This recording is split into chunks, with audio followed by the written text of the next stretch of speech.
at home, at work, and in play, from vlogging to flying. Meet Antonio and Carlo Rivera. I have 3 sons. I had 3 sisters and I hated that. So this is my penance to have 3 boys. I was in between jobs. I had been hired by this company that I work for now.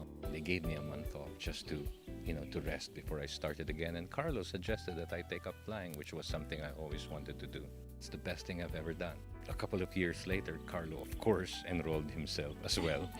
I remember when the day that he got his license, he sent me a text message saying, "Dad, are you using the airplane this weekend?" So I'm like, where are you going? He learned to fly before he learned to drive. For me, the highlight is the bonding that it gives us. Whenever we prepare to fly, we would look at each other and say, "Where do you want to go, Dad?" And I'd say, "Up." And he'd say, "Right." Then we just start the engine and we're like, let's go flying. Okay. We've flown to places like Lawag.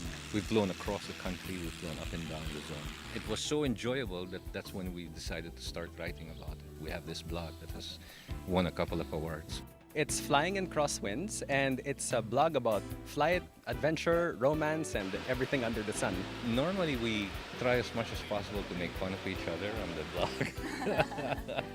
It took 3 years before we acknowledged that we were father and son.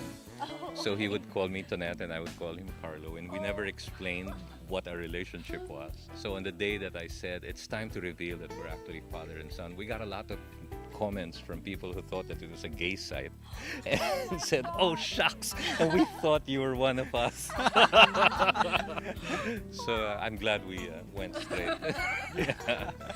He's been an inspiration for everything from flying to my teaching career. A lot more than he realizes, actually. But if I tell him that, it goes to his head. I remember when I was very young, he would always tell me, never sacrifice the long term for the short term. So have a plan, have a vision, know what you want to do. And now all of my students have heard that as well.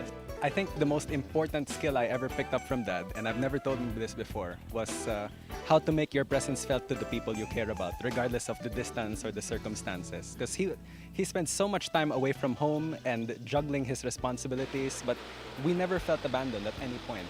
The Rivera father and son tandem truly is inspiring. So let's celebrate that irreplaceable fatherly love and show our dads how much we genuinely appreciate them. This is Janina Chan reporting for RPN's Spotlight.